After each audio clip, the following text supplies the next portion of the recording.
Good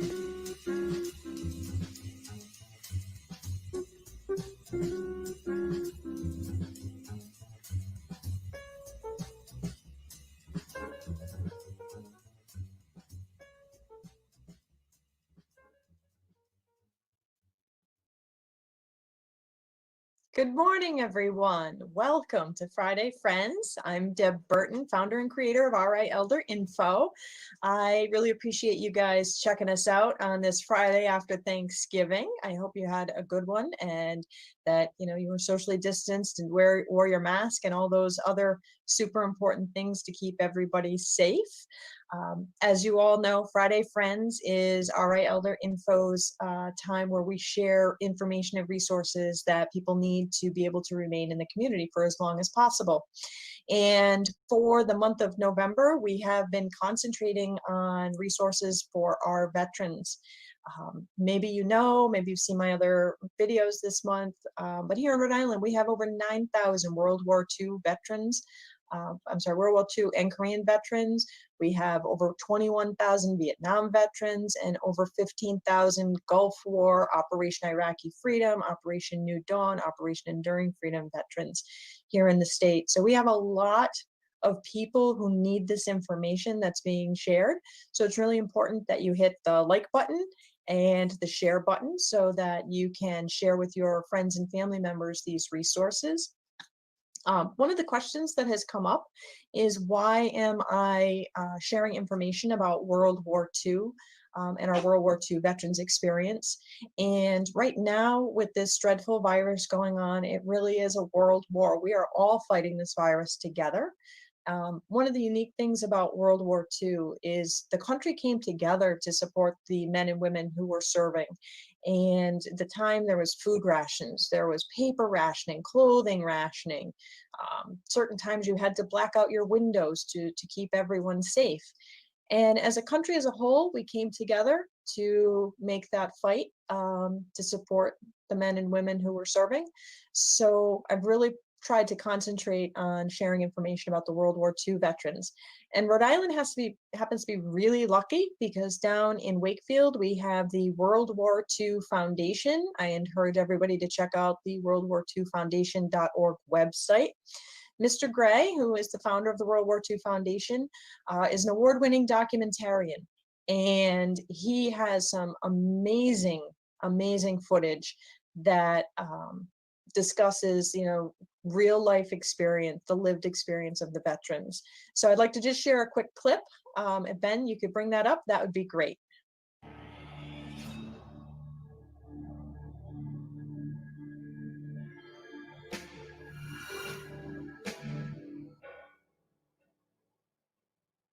We had the vessel tied up alongside us. We couldn't fire to our port side.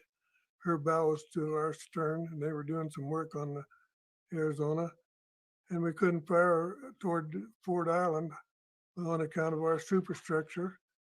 So we were firing at the high altitude bombers, and we could see our bursts that were short, not doing any good. And we were being dive bombed and strafed by planes flying right out through by my battle station there, and you could see the pilots and everything. And then the big bomb hit the port side or the starboard side right after number 2 turret and went right into 1 million rounds of ammunition and fuel oil and aviation gasoline, and it blew 110 foot of the ship clear off, and number 1 turret blew up into the air and settled right back down, and it's still there today.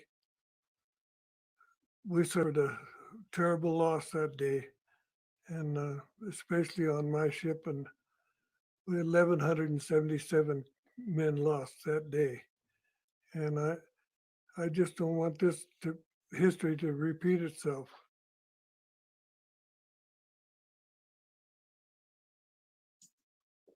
Pretty amazing. We don't want that history to repeat itself. And those who don't know history are doomed to repeat it. So I hope everyone checks out the World War II Foundation.org website, and just absolutely amazing stories on there. But as everybody knows, RA Elder Info's mission is to provide people the information they need to empower their aging and to be able to age independently in the community. And I am very grateful and have to give a big shout out to our sponsors. Raytheon Technologies and Cross Country Mortgage are our sponsors for Friday Friends this month. Oak Street Health is a sponsor for our overall projects for RA Elder Info.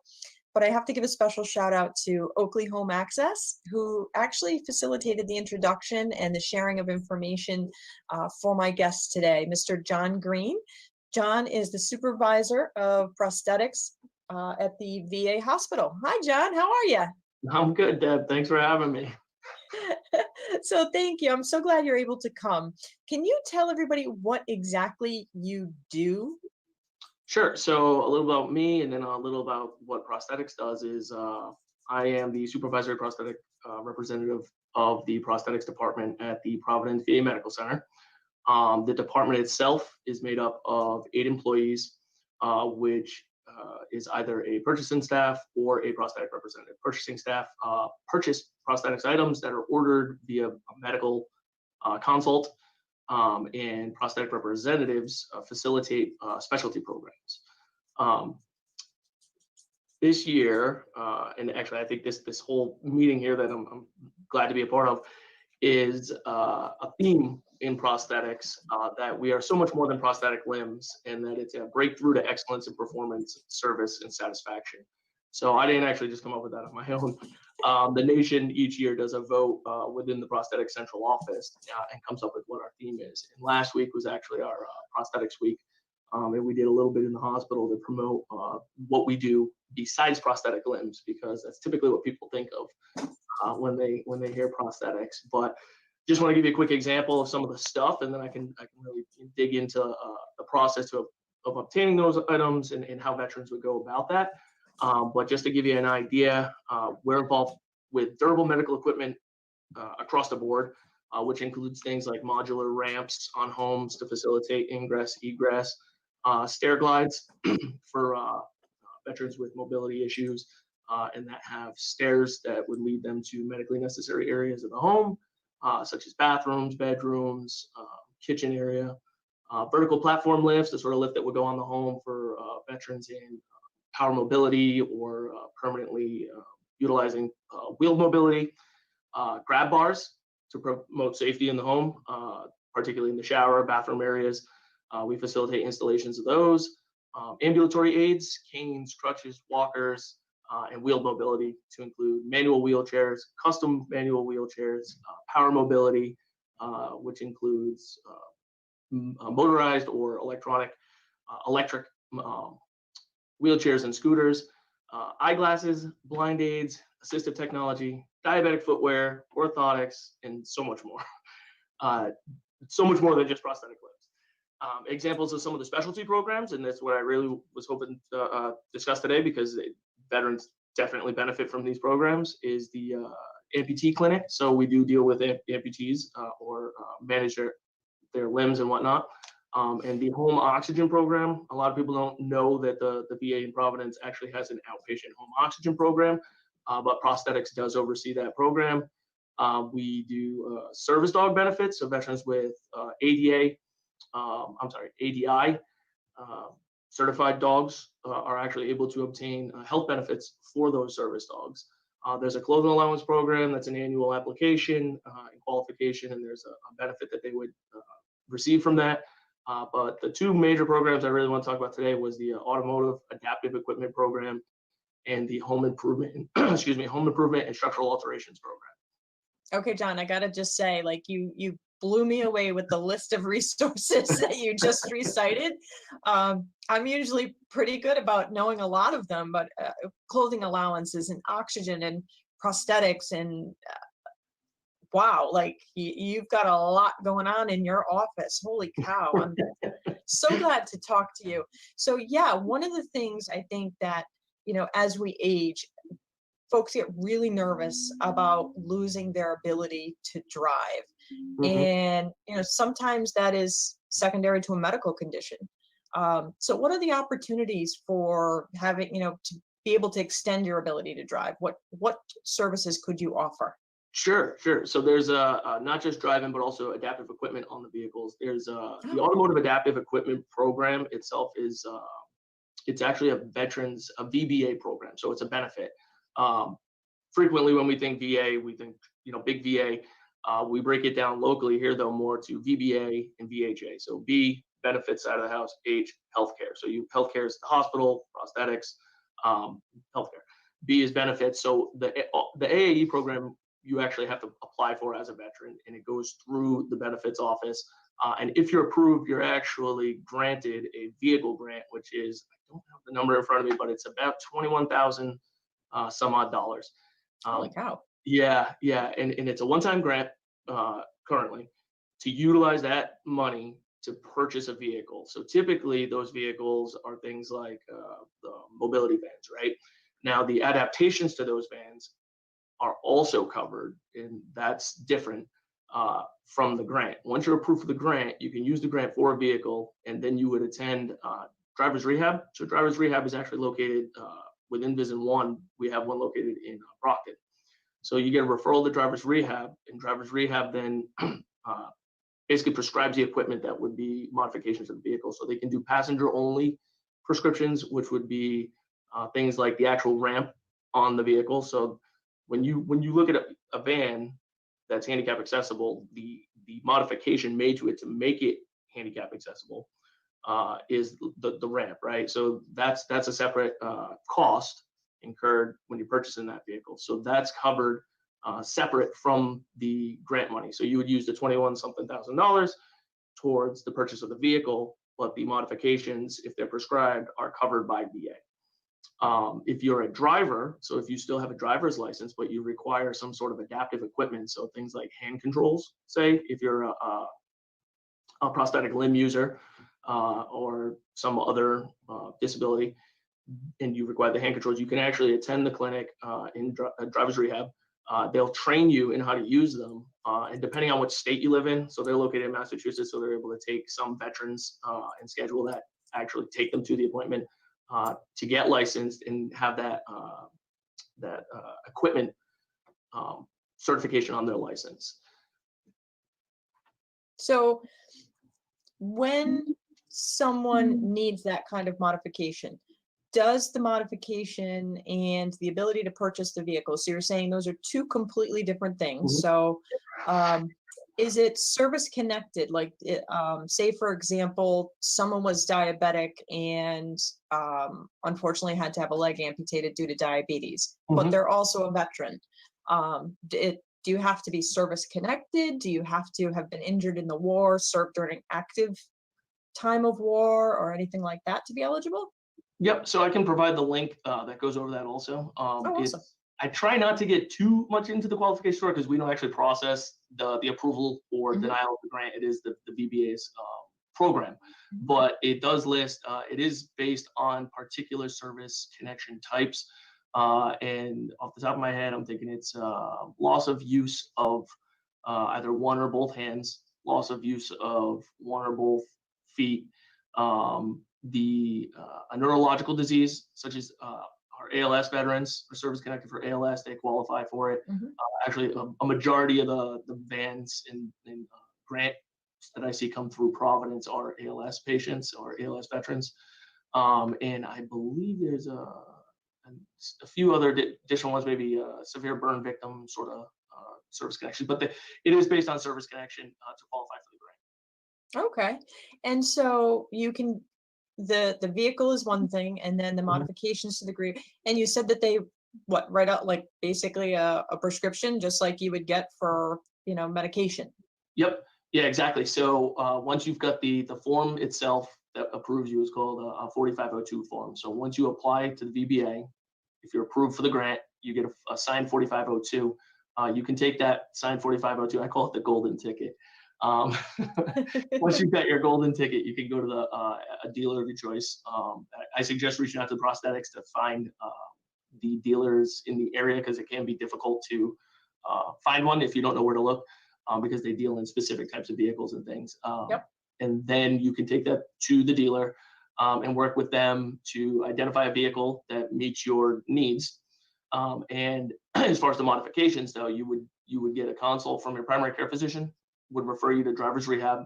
Driver's rehab would then schedule you for an assessment. So depending on the type of equipment that you're looking for, so like passenger only equipment, a lot of times they can do those assessments via either VA Video Connect, which is sort of like just a Zoom call type. Like this almost. Yep. And without the whole rest of the world watching. or if it's a driver's equipment one, they typically need to see you and train you on it. You have to pass the training before they'll write the prescription for the equipment. But once the prescription is written, that prescription goes to prosthetics, and then we help coordinate with the vendor the equipment and the payment for the equipment. So how long does it take? So somebody gets their golden ticket, they go to a car dealership that actually knows what this golden ticket does, because I would never assume that every salesman at every car dealership knows. Just somebody coming in saying, I get a free car. Yeah. Well, he might be a winner. But when it's legit and they're bringing this into the car dealership, they get the car, then they go up to Brockton for the assessment. How long does it take to actually modify those vehicles, give or take? So it's funny. Years ago, the vans themselves were purchased. So like a veteran would go purchase the van with the grant money, and then we would actually send the vans off to get like chopped up and modified. For the most part, the vans come modified already now. Most of that, yeah, and the prices are better because they're already done. So like companies like Braun do van modifications already. So there are local companies who have those in stock, and then you work with them. Now, they separate on paper the cost of the modifications from the van, and then as long as it's the modifications that were prescribed, then you work with VA, and then those the cost, that additional cost is covered. So you can get up to $21,000 for a new vehicle. Does that usually cover the majority of the cost, or would the veteran maybe need a car loan or something like that? Yeah, so it's pretty close in most cases. Yeah, it is. It depends. I know it depends on the dealer too, and then the time of year. Like car shopping, it's not my favorite thing. But there's a lot of like veteran perks that certain dealerships offer, or manufacturers offer too. So there's certain credits and things available. But in a lot of cases, there is some personal cost or financing that they would do, but it's definitely not the full amount of purchasing it straight out without the grant. Oh, that's good. And if the veteran is not going to be the driver of the vehicle, so say for example, I'm a caregiver, and my dad is no longer able to drive. He is wheelchair bound now. Maybe he used to be airborne and has now, the consequences of jumping out of airplanes frequently has had its toll. Can I go with my dad to get the benefit and get the vehicle, and then I can drive him around in it? Sure. So as long as so obviously it's granted to the veteran. But as long as it's his vehicle, it's personally owned once he purchases it. So there's no VA that can't say who can drive it necessarily. Okay. Okay. I would add, as a caveat to that, is if he is a driver though as well and needs equipment such as hand controls and things, you have to be licensed and to utilize those hand controls. So if they're installed in a vehicle, someone else driving the vehicle should not utilize that equipment. Yeah. Wow. So the VA will actually provide training for that.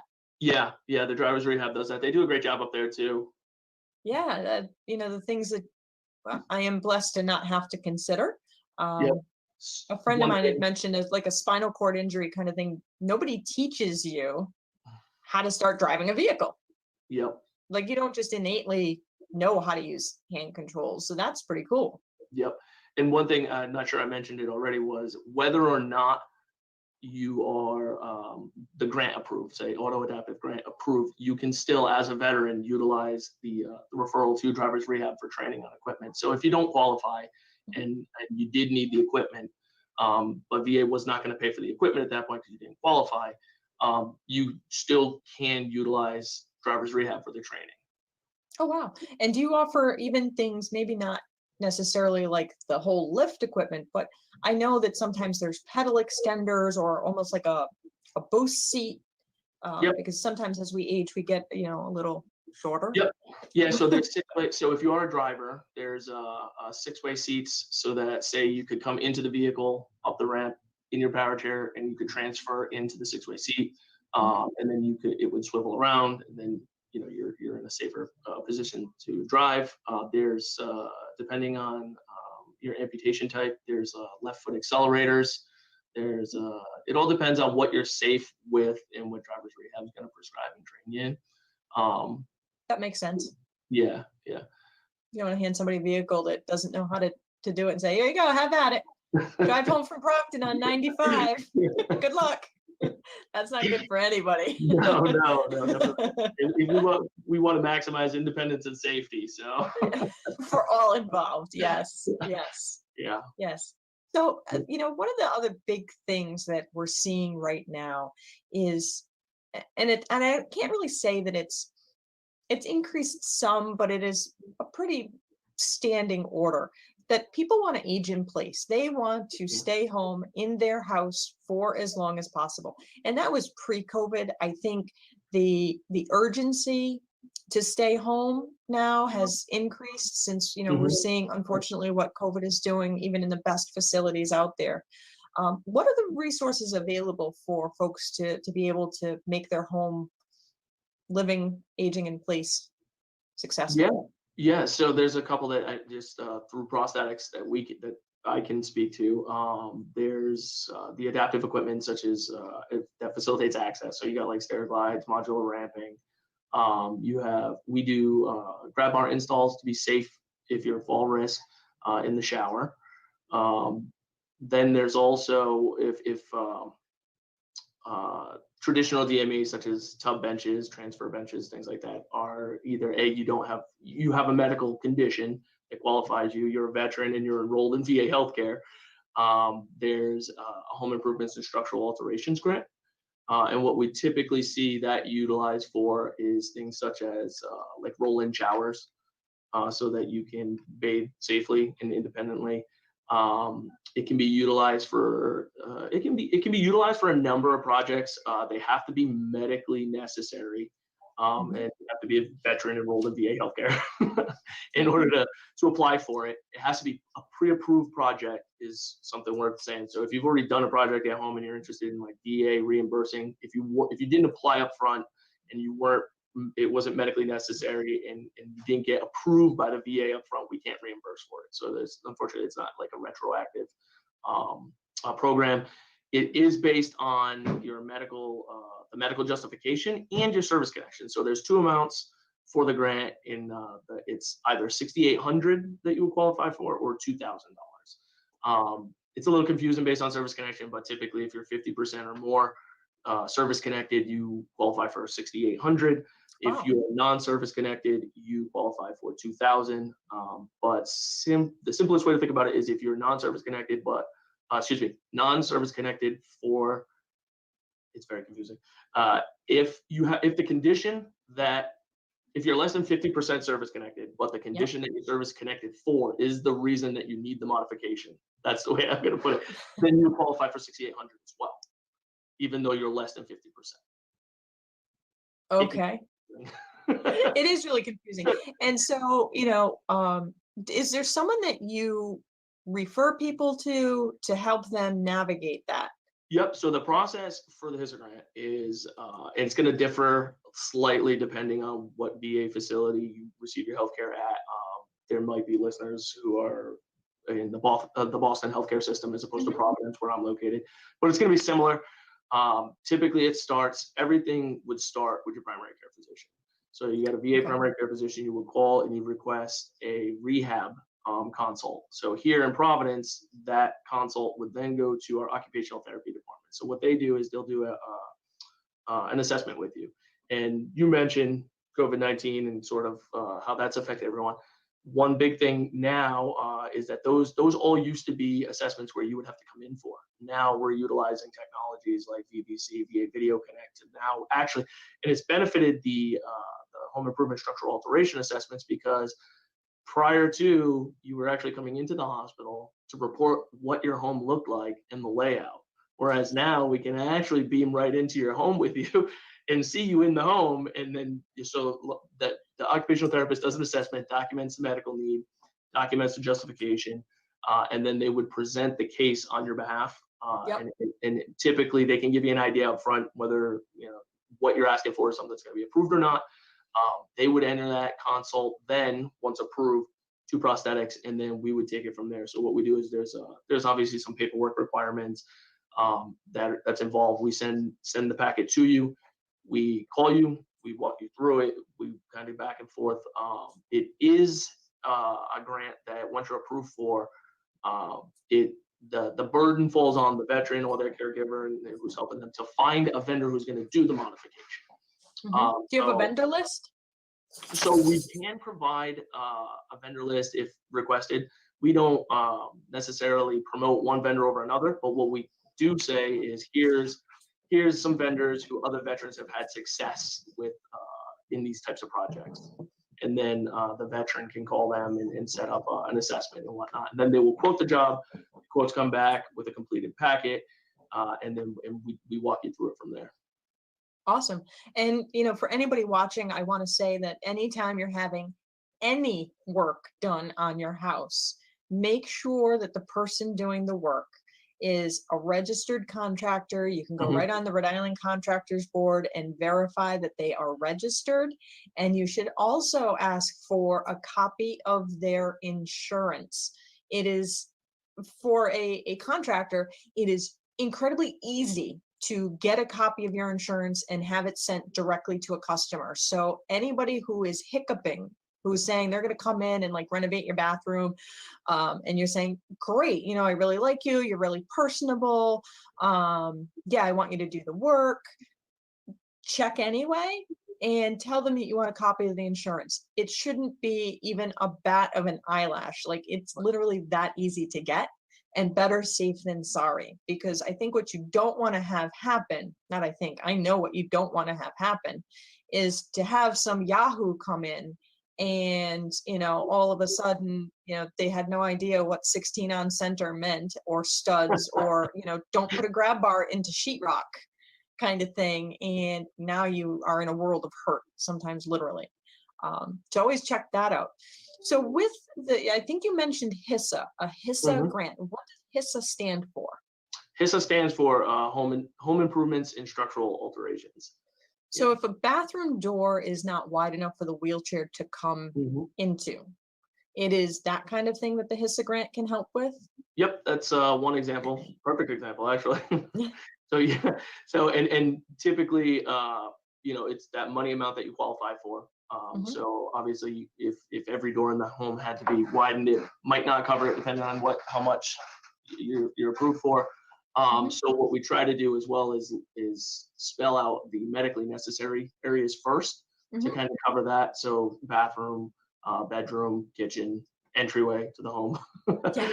So yeah, we try to do that. And to jump on your previous point too, as well, with the vendors and the insurance, that is a requirement in the packet too. So the vendor does have to be licensed and bonded, and we have to have proof of that. So the packet's pretty inclusive of quite a bit of stuff. So I wouldn't go through it right now, but we walk you through that and help out with that. We just we don't decide for you who you're going to use. As long as they meet the requirements, then we can approve that quote and move forward. Veterans can also request, so if you say you qualify for $2,000 and the job is $2,000, right? You can request 50% upfront of that fund. The final payment doesn't happen until the job's completed, the packet's returned, and then we actually pay the veteran, not the vendor. So we pay the veteran, and then the veteran pays the vendor who they chose. Awesome. That's really good. And I like the idea that now with the video conferencing system, you have the ability to check out the house. Yeah. Because if somebody's saying, I can't get out my front door because I can't get down the steps. Yep. Oh, but you have to come in and tell us that. All right. Yeah, let's make that happen. It seems silly, right? And in the clinical justification for that previously was you might be coming in for that, but while you're here, we can see you and we may identify other things that we can do to assist you that you didn't know we can do. So they did have a reason for it. COVID forced a lot of the VBC, which has been very beneficial as well. One of the, particularly, we had never done this in the past, prosthetics specifically, had never done, the HISA grant does require like an inspection after the job too, to make sure that, say, the address that was approved to have the modification at is actually the address that was on it. So we do an inspection, and in the past we had to go out to the home, and it was a travel time. The veteran, it was kind of limited to when they were home and this and that, but we can do the VBC now as the inspection as well. You bring up a good point, inspecting the home. Does the home have to be owned by the veteran, or could they be, say, living with their kids? They can be living with their kids. It has to be the veteran's primary residence. Yep. And the homeowner has to sign off on the modifications. Is it allowed to be, not sure the right word, but maybe stacked with other grants? So for example, here in Rhode Island, we have the home modification grant. God willing, our new budget won't eliminate the funding for that, but the home modification grant can get you, I believe it right now, it's up to $4,000, 50% of an $8,000 job max. Yeah. So I mean, if you're a veteran, can you take the home modification 4,000 and add that to the potential 6,000 from the VA? You can, within limitations. So there's if you already have say a roll-in shower in your home, like we're not going to approve the grant because you have an accessible shower. If you want a second one, like you couldn't combine them. There are other VA grants as well that don't go through prosthetics, but also go through the VBA, which is the SAH and the SHA grant. And those are much larger home modification grants. There's a whole lot more paperwork to it, but they have, I'm gonna spitball the amounts here. I believe one is like $70,000 and one is around like 20-something thousand dollars. So those go through the VBA. They do take a lot longer to get approved for. They're service connected specific, and the sort of the paper trail for it is a lot more, but they're also more lenient, and there's a lot more modifications that you can do that wouldn't be approved through, say, our smaller HISA grant. So our grant can also be used in conjunction and simultaneously with the other VA grants as well. Oh, wow. Yeah. Okay. So if you qualify for those grants, so we do it a lot with our ALS veterans. So they start that process because it can take from start to finish a year before that project is approved and completed and whatnot. But it's so much more whole home and accessible and whatnot. But while they're working that grant, they can apply for the HISA grant through prosthetics so that they can get whatever the immediate need is kind of met a whole lot sooner. And so do the grants cover like smart home technology so that you can do like voice activated thermostats and lights and the wide variety that is coming out with AI?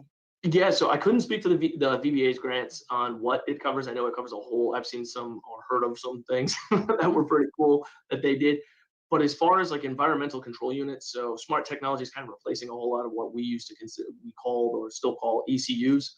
ECUs are actually a prosthetic item. So if you're in need of an ECU, if you're a paralyzed veteran or like MS, ALS, neurological diseases, that sort of thing, that's something that you would request through your primary care. You would go through rehab, who then would say either these other devices would meet that, or let's identify the medically necessary areas, what rooms need to have the air conditioner turned on because you have a thermal regulatory disorder, or the lights, what areas, how many lights is enough lights, and how many do you need to control? And so and in the past, we did those through ECUs. They're very complex, complicated equipment. We had a few vendors, and it's very expensive. Not that, honestly, once it's medically justified, the cost is not necessarily a concern of ours. It's medically necessary. We want to ensure that the government's not paying too much, but if it's expensive equipment, it's expensive equipment.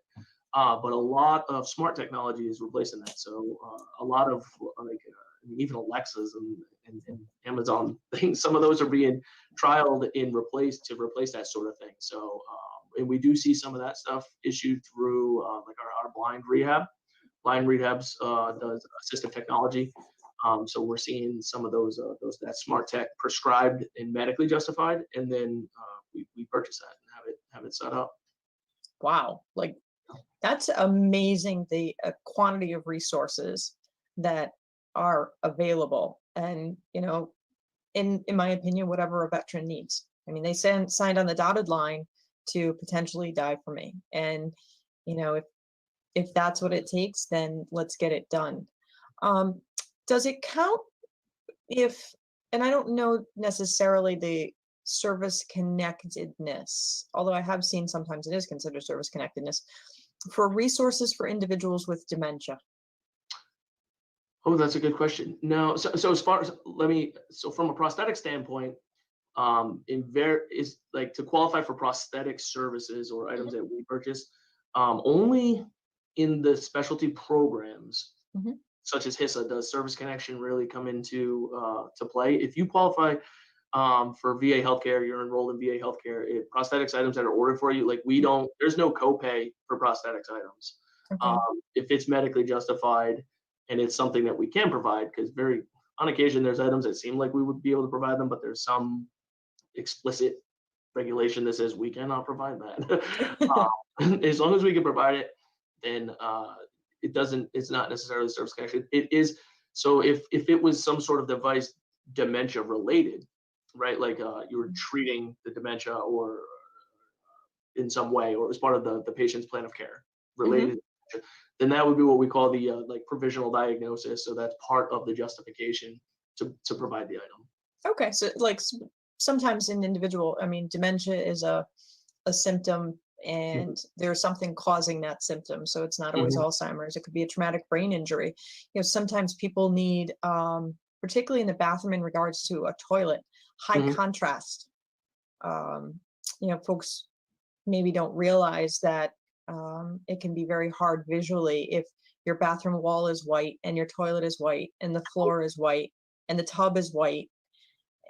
Where exactly am I going?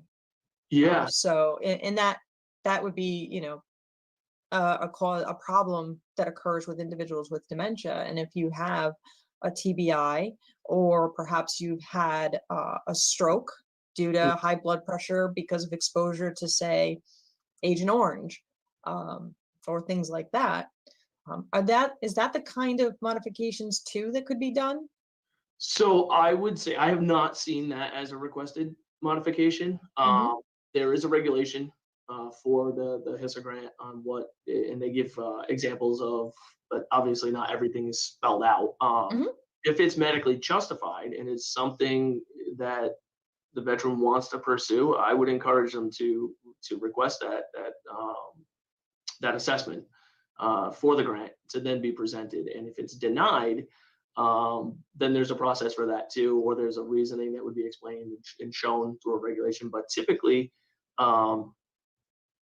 we look to approve it before we deny anything. We look for every reason to approve something, right? Before we go to the sorry, we can't do that. If that is something someone's looking for, I've never even heard that before the consideration. But like things like even handicap height toilet. Is something that we do. Typically, it's also before the grant. We always want to rule out the more economical means of meeting that, which would be like what do you say? I can't think of it. Like the equipment that you put around the toilet to help get you up and whatnot. So that's usually trialed or determined through a VA video connect. If there wouldn't be enough space, that wouldn't work. And then we would say, okay, and those items we could just provide, right? Like we would buy those from Prosthetics, we would ship it to you. It's not part of the grant. But if that's not possible, then we look to meet your medical needs in another way. Then we would probably suggest something like, the HISA grant is an option in those cases. So if people wanted to reach out and they they're watching today and they're like, oh my God, that would really help me, how do they do that? What are their steps? So anyone's free to call me. I'm here to answer questions. I'm a subject matter expert on these things. So what's your phone number? So the prosthetics direct line here at the hospital is 401-457-3047. When you call that number, there's a trickle down. It kind of gives you some options. It says if you if you know the person you're calling for, press this, and then it goes through the names, it'll get you to us. Or if you know the program you're calling for, and one of them is the HISA grant, that's an option. My extension is 23236. That gets you directly to me. I'm not always going to be answering the phone, so that's why we have the trickle down. But I do my best to get back every voicemail that's left for me. As far as if you know that you want to apply for this, and some of the stuff that I said would be, so like the shower modification, I'm sorry, the roll-in shower and whatnot is something that you'd like to pursue, then I encourage you to just bypass me, even go straight to your primary care physician and request the occupational therapy consult so that they can schedule that assessment.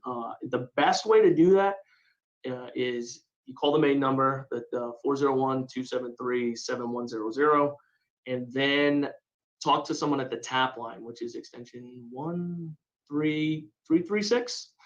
The TAP line, what they're going to do is you're going to say, hey, I need to get a hold of my primary care, but all I'm doing is I'm requesting that a referral to occupational therapy for a home rec. All right. They're going to put that note in your record, and then they're going to tag your primary care physician on it. So they'll get to that, right? The other option, and I always encourage this, particularly for the veterans who are more technologically savvy, is if you're enrolled in My Healthy Vet. My Healthy Vet is the messaging system that you can use to send a message directly to your primary care team. And I use that. I'm a veteran. I use that. Actually, it's my preferred method, and I work at the VA hospital. The one good thing about the My Healthy Vet, and I don't know if it's explained when people sign up, is that there's actually a tracked time on it, and that they're required to respond to that in a certain amount of time. So if you're looking for an expedited response, that's the best way. Aha, cut through that tape. Yes, sometimes paperwork can be overwhelming, things like that. So I'm sure you have access to folks who can help people complete that paperwork so they can get what they need. People can absolutely reach out to me, RI Elder Info, Deb at RI Elder Info. I have folks that I refer people to that are experts and do the paperwork with you for free. So you don't have to pay to have help. That's super important. And just sort of an aside, one of the things that you mentioned is you offer grants for service animals, service dogs. And I thought that was really cool. Sure. Because service dogs are super expensive. Yeah. So actually, so what we do is VA is, and just to make sure everyone's clear on, so we're not involved in the process of obtaining the service dog or paying for the service dog. What we can do is there's ADI, the Assistance Dogs International, has standards for training depending on mobility dogs. There's mental health mobility dogs. There's I'm sorry, the blind seeing eye dogs. The veterans apply for those programs, and there's really almost no. It's tough because we don't promote one local program over another. What we typically do is I'll field those calls with, hey, I'm looking to get a service dog. Say, what are you looking to get a service dog for?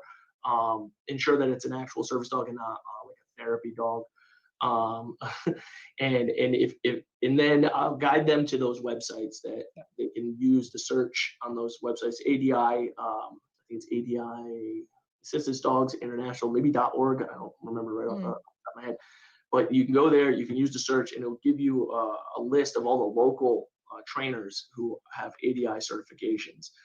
Then each one of those local trainers has different criteria and qualifications.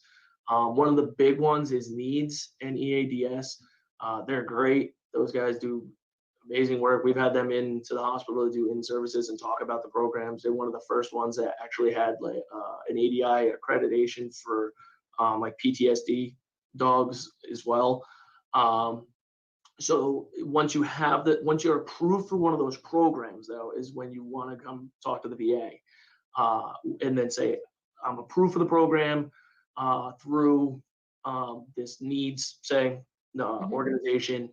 And what the VA can do is those organizations have a lot of resources that we don't, but we also can help in some ways with travel. If there's travel involved to go train with the animal, to complete the training so that you can then be assigned the animal, then we can VA, it doesn't go through prosthetics office, it actually goes through, I believe, the Benny travel office at VA, can actually help with reimbursement of some of that travel costs that the veteran would incur from that.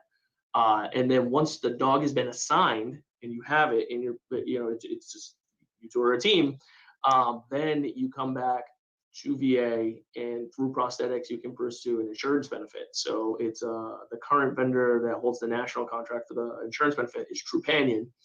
And it covers the healthcare of the service dog. So if anything goes wrong, we want to make sure that at that point there's a lot invested in that animal. So we want to make sure that it stays healthy and serviceable to the veteran. So yeah, a friend of mine, service connected, 100% service connected, got his service dog, and that service dog really is his lifeline to the world, and it's absolutely amazing. A little bit different, just so that people know, if you're out there, if you are a veteran who has a dog, whether a dog, cat, any animal, doesn't have to be service connected. There is an organization, it's nationwide, it's called Dogs on Deployment, and they will foster your dog if you need to go in for treatment in the hospital. If you are active duty and you are being deployed, Dogs on Deployment will foster your animal for free. You have to, I believe it's provide the food and verify that they're up to date on their shots, but it's a nationwide program, and they foster dogs, cats, llamas, reptiles, horses, farm animals, peacocks. Amanda Beck is the contact here locally, and Amanda was one of my speakers in Calling All Veterans Day. So you can always look back through the videos for Amanda, and she explains the program really well. But I think all these different services are out there, and people just need to know about it. And I'm really glad that Oakley Home Access shared your contact information, because I never say that I know it all. I certainly don't. My specialty is knowing a lot of people who know some really interesting things. And I'm really glad that we had an introduction, because you've blown me away with the amount of resources that your office can provide. I think you definitely can make a difference in people's lives in a very concrete way. Yeah. Oh yeah. And one thing I want to encourage veterans too, because I do get quite a few phone calls about a lot of the stuff that we've talked about today. And what I hear frequently is, it sounds like it's going to take a while, right? and it's the VA and it's the government. It's going to take a while. I assure you, we are always making progress on reducing the amount of time that it takes to obtain the equipment, to be prescribed the equipment, to just to process this stuff. I've been with the prosthetics department here for about 5.5 years now, I think, and I have seen major overhauls in the timeliness of provision, just from removing barriers to increasing available contracts, so that we can leverage those contracts. Personally, I've reached out, and one of the vendors is the one that linked us up today, to more local vendors, just to have those resources to service the veterans. So the other thing is, if you think you're going to need this equipment soon, it's best to get in sooner than later. We obviously we don't provide something until it's medically required, but if you're on the cusp, you're thinking you might need something, I encourage you to reach out to your primary care, get these referrals, and start those conversations, because the sooner you start, the sooner it's going to finish. So Awesome. I am so glad you came on today. And if we could just show again, if somebody needed to contact you, the website that they need to go to, prosthetics.va.gov. Yep. And then if they wanted to call you, it's 401-457-3047. And your extension again? Oh, there we go. 236. Yeah. Awesome. John, I am so grateful that you came on today. I'm sure that you've made a difference in people's lives by coming on today. Great. No, thank you for having me. Thank you. Well, thank you everybody for joining us today on Friday Friends. We went a little long, but wow, the information that John just provided blew me away. I hope everybody has hit the like button and the follow, and that you've shared this out, because like I was saying before, there are tens of thousands of veterans here in Rhode Island, and so many of them need the information that John just provided. And by working together to get this information out, we can make a difference in their lives. I look forward to seeing you all next week, and have a great day. Thank you.